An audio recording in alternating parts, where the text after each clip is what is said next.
You're watching Breakfast Central here on News Central Television on a Friday morning. It's time to find out what big stories are making the headlines today. And joining us this morning is one who has made a comeback. Need I say so? We do have public affairs analyst Dotun Ojon in the house. Maybe we should do like drum rolls.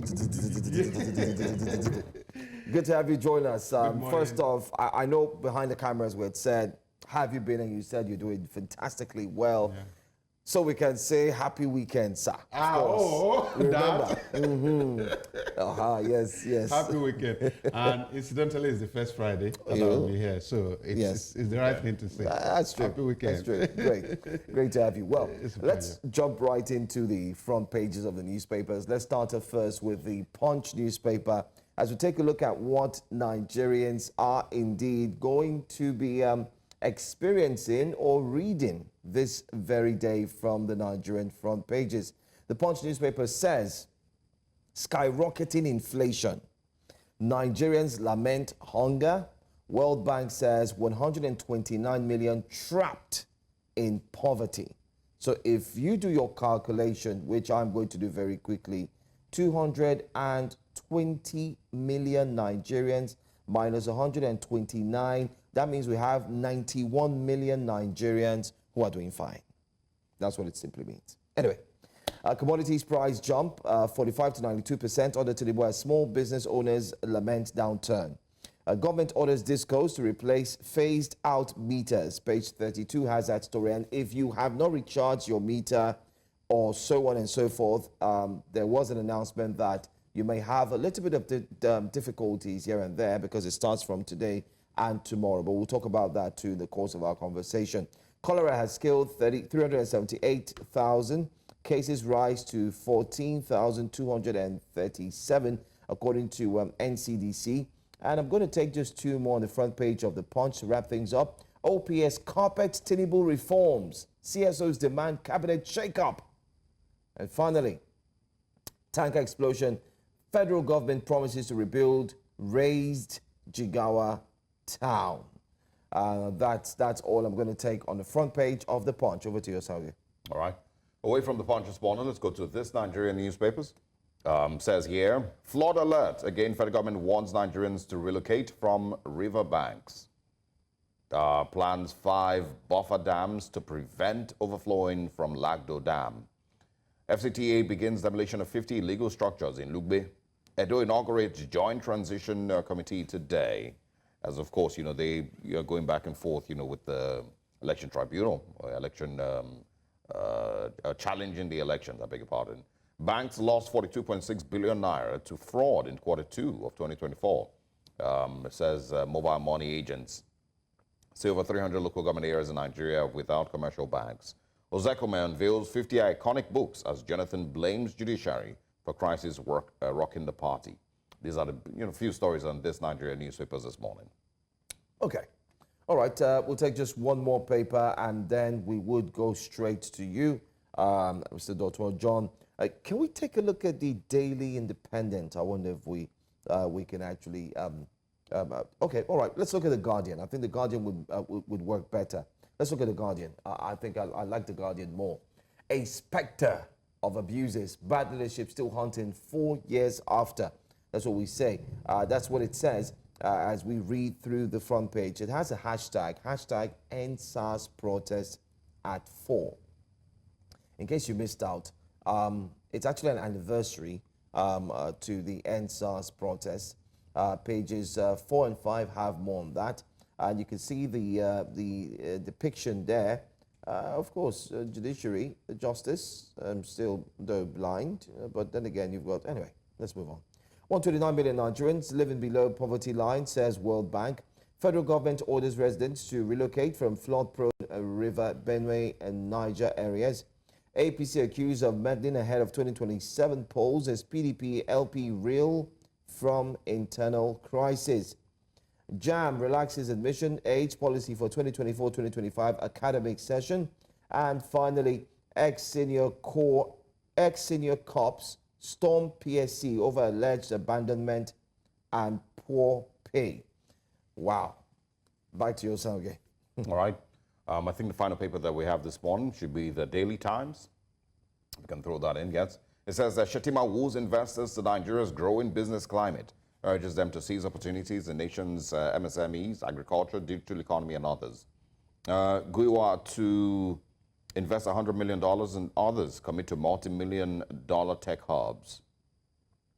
We can also find the Ericsson to build $19 million tech hub in Nigeria.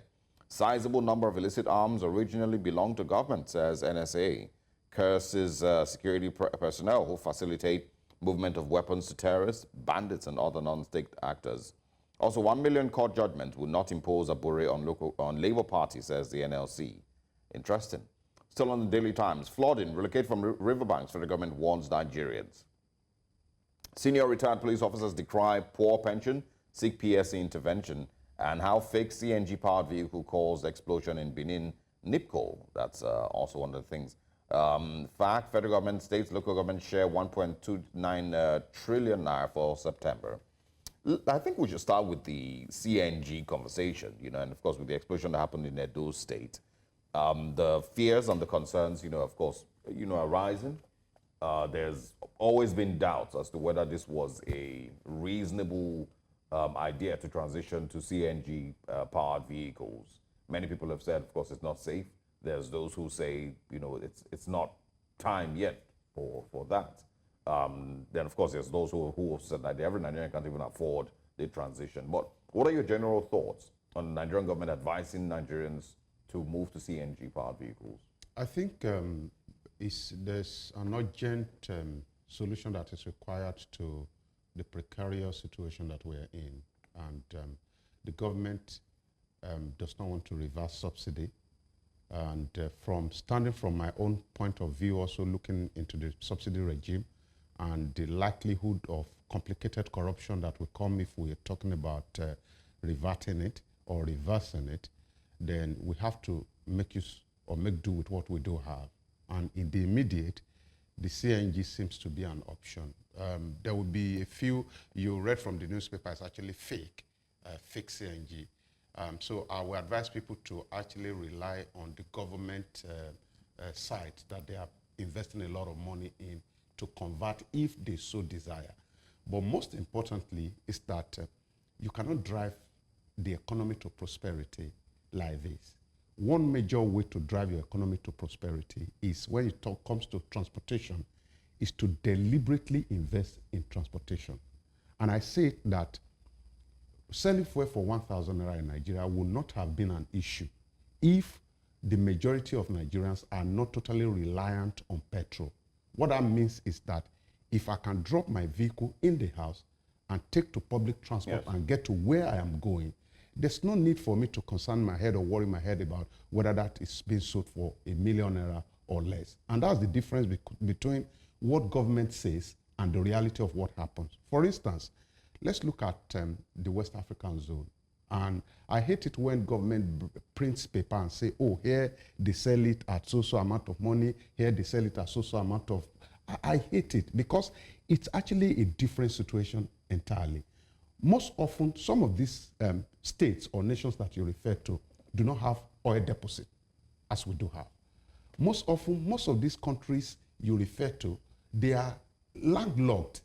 For example, Rwanda is landlocked. No place to, they don't have seaport. They don't even have refineries.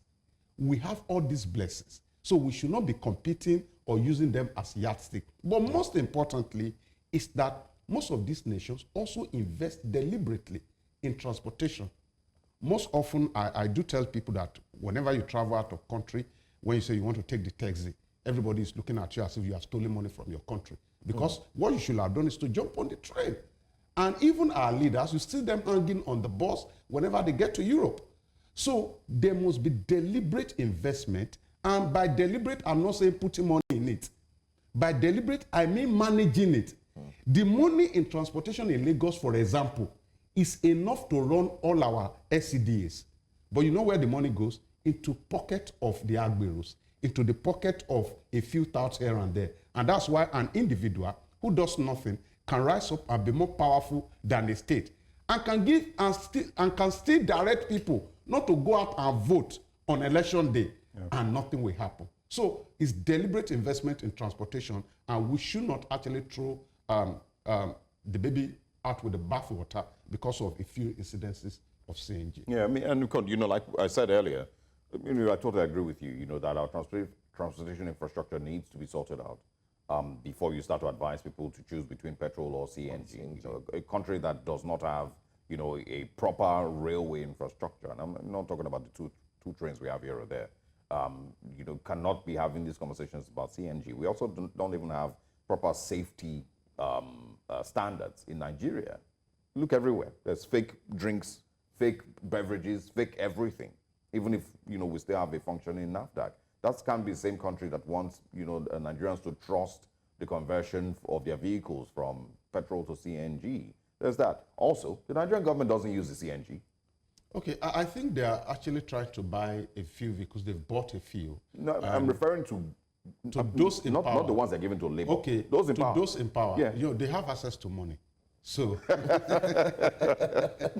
You know, there was a tweet. Someone had put up a tweet that the only way to promote CNG is if all the ministers and of course the president uses one. If they all use one, it's just a way to go. It's like being. I mean, you are a CEO of a company and you're preaching to members of the team or the employers or employees and telling them, listen, this is what the company is doing. Everyone needs to do this, and you are not doing it. I think it's a general attitude of government, and it's one of those things I wrote about. I call it character of leadership. And one component of the character of leadership is not just telling the people the way to go, is by showing them, and it's across board. It's not even about CNG. For instance, you look at our education system. You will not, once you leave the comfort of where you are and you apply to lead the community, it becomes your responsibility to lead a life that you want them to lead. So if you have a child of school age, and it doesn't matter at this point whether you say you have the capacity before you got to power. No, it is the realism of showing people how to do things. Then it is necessary for you to have withdrawn your child from wherever private school for those periods. For instance, if teachers take their children to public school, the governor takes his children abroad, then nobody has the moral this thing to question anybody. So until we get to a point where we lay emphasis on character of leadership, where you have to behave in a certain way that you want your community to behave, then we are not going to go past this level. So I completely agree, and it's across board. If you want our education fixed today, I have a beautiful daughter. If she's in a private school, and I'm the governor of the school, everybody knows that she's going to get home and perhaps relate to me what happens in school, at least once in a while. So that alone has made everybody sit tight. For instance, the child of the headmaster or headmistress is in your class. You know that when that child gets home, she's going to tell the headmistress exactly what transpires. So most of the things we pray for, most of the things we wish for, our basic character will have actually taken care of them. And I totally agree that we can actually show people how to lead their life by leading our life exact same way so that they can follow suit. I agree, no doubt. Well, let's take a look at the punch this time. Skyrocketing inflation. Skyrocketing inflation. I mean, we just did a calculation not quite long ago. Nigerians lament hunger. A World Bank says 129 million trapped in poverty. The same World Bank says it's going to take about 10 to 15 years for Nigeria to get out of this mess that we find ourselves. What's your take on all of this? Okay, between 2023, if you read the report, between 2023 and 2024, that's primarily saying between Buhari and Tinubu government of 2024, between when Buhari left and Tinubu present day, 40 million people have sunk further into poverty. And that's with the calculation. When Buhari was leaving, there were 115 million people in abject poverty. And less now debt. We have, yes. So it's a serious situation. Now, that is not to take away the fact that everywhere across the globe, when you talk about reformation, reformation comes with a lot of pains. And when a reformer comes to power, because the president is said to be a reformer, when a reformer comes to power, it comes with the initial pain of trying to reform the process. But here's the fear. The fear is that over the last 1 year, people have begun to think that there's no end date to the suffering. So if you carry, there's an adage in Yoruba that I just heard this morning, that if you carry a load from here and you intend to take it to that place, once you know where you are going to drop the load, that motivates you and gives you capacity to continue to bear the pain until you get there. But when they carry a load on you and you do not know the exact place where you want to drop it, then there's a problem. So the problem is not even the reformation that brings poverty. The problem is the complication of continuous poverty, because the people do not know exactly what policy will lead to one. For example, when the liberalization of Naira happened, I was extremely hopeful that the government knew exactly what to do. Now, they took it further by supporting the BDC. And when they started that, I felt, oh, the government actually knows what to do. But just about 2 months after, they stopped giving money to BDC. Yeah. Then I said, okay, it's like they got another policy. Just about 3 months later, they started returning money. So he communicated clearly that maybe it's just a trial.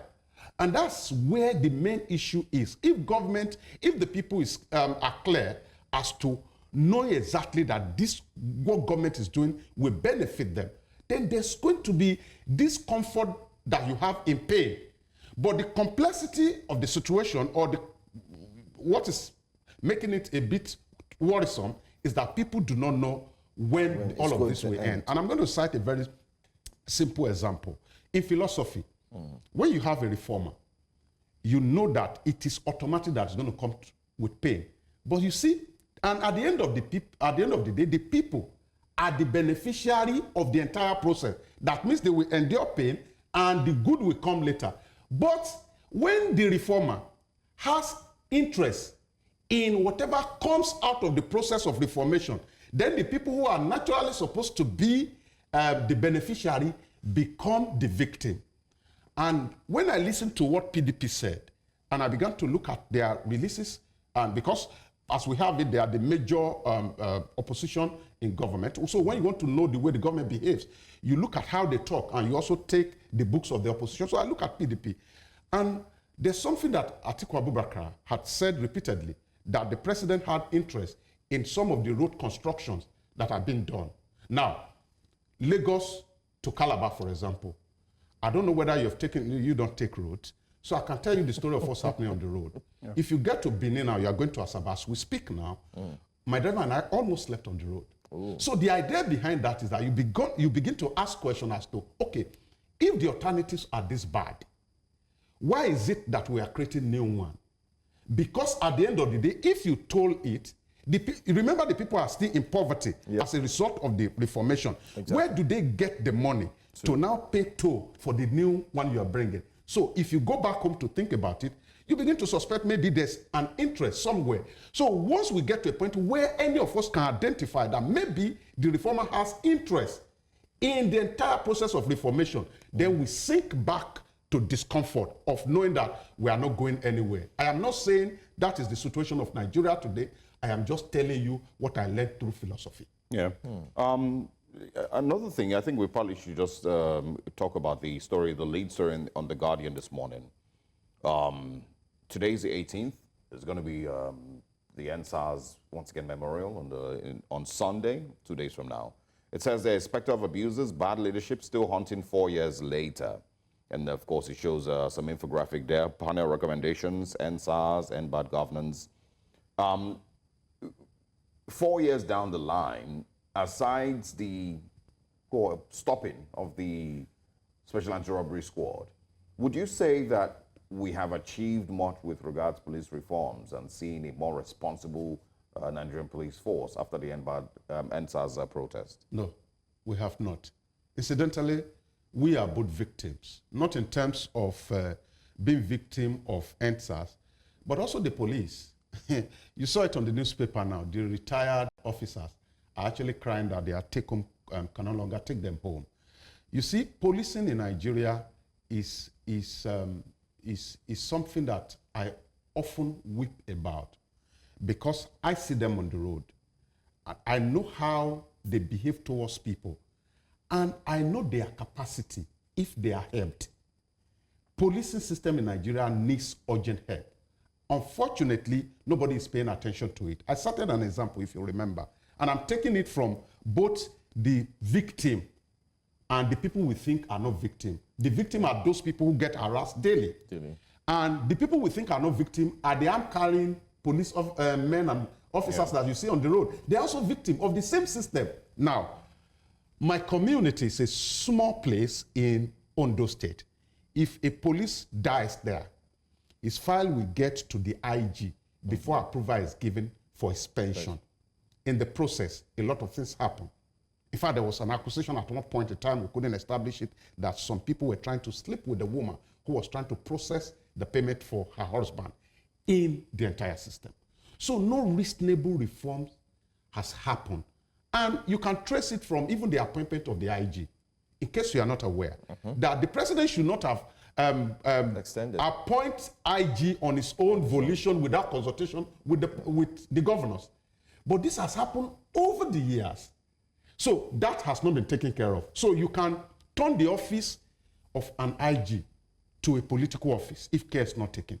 You can continue to appoint people who have their leanings towards your political belief as against competent people who are scattered across the force. So these are some of the things. And the way they also still deal with people. There are instances where we'll be driving past and I will see the way they are interacting with people. I will have to come down and explain to them. See, you have to understand the thinking of the 21st century man before you are able to police a 21st century community. For example, if I see a dread on the head of anybody, it should not automatically translate to it that it's a Yahoo boy. Because the 21st century man is looking for how to express his creativity. Absolutely. So the fact that I'm walking and I'm seeing a sad boy, I should not be running after him like, what are you doing? You're under arrest. I must be able to understand the complexity of the 21st century and how to efficiently police it. There was a situation in Lagos, and I want to thank the police command, Lagos State Police Command, for quickly, they brought a guy into the police station and collected everything he has in the police station. And in your head, you are thinking that if robbery is happening somewhere, that the first place to run to is the police station. So not much of a reform has happened. And that is also because of the fact that politicians politicize the entire NSAS. And it's so very painful. The governor of Lagos, thank God he's still sitting there, immediately after that thing happened, came on air to say, talking to an international media outfit, to say, oh, so number of people actually died in the process and all of that. And before, 3 days later, he went to Abuja, everything changed. I think we need to own our story, tell our truth, so that we can reconcile the community. As we speak now, the reconciliation cannot happen except truth is told. Yep. We must tell the exact same truth of what led to what happened, and at the end of the day, we can now reconcile the people. And one of the ways, unfortunately, to also reconcile the people, because when you drive on the street and you see the police, what comes to your head is agent of government. Yep. So one of the things to do to also reform the police, to give it credible image, is for the government to work for the people. So as long as government is not working for the people, or the people perceive that their government is not working for them, there will always be a hate between the police and the people. And as long as there's hate, they can never deliver. Yes. Let me close with this on this. You know, when you tell a little boy that, oh, I'm going to report you to police, he immediately keeps quiet. It shouldn't be so. The fact that police is coming should elicit some joy that, oh, maybe it's going to bail me out from the situation that I am in. It is philosophy. As simple as that. So as long as a child stops crying because you threaten him that a policeman is coming, tells you that there's a disconnect between what the police does and what the community want the police to do. Very true. And for many people, 20th of October in 2020 was, the day that Nigeria died inside of them. A lot of people left Nigeria after that day. A lot of people, would almost never forgive, Nigeria. So it's, it's heartbreaking to see that 4 years after, we still we can't vouch, that we have a completely reformed police force. And it's hard to convince anyone, that anything's changing with the country if these little details here and there remain the same. Yeah. Nothing's going to change. I did a course on public leadership and everything, and I think I came back, I started a program called Nigerian Police Youth Connect. When I saw that everything I was taught in the class is about the UK police because they see them as the symbol of their government. And my friend Liberos Oshoma was also telling the story of how he wanted to join the UK police, and they said you should rather go and join the army because they don't, you get what I'm saying, they would rather have you join and post you somewhere. But to join the police here, you are the symbol of our governance. So if you leave your police tattered the way we have left our own, if you leave your police misbehave the way we have left our own, if you pay your police peanut the way we have left our own, then no reform has actually taken place. Yeah, I agree. All right. Just to quickly mention, I think there's still an investigation going on. The police spokesperson reported on it. A young man who was shot in Enugu a few days ago, I think sometime early this week, by the police. There's currently an investigation by the police, as to what exactly led to him being shot and killed. There's some rape allegations here and there. It's a mess. Anyway, Dotun Ojon, thank you very much for It's stopping by. always a pleasure. Thank you. Sharing your views.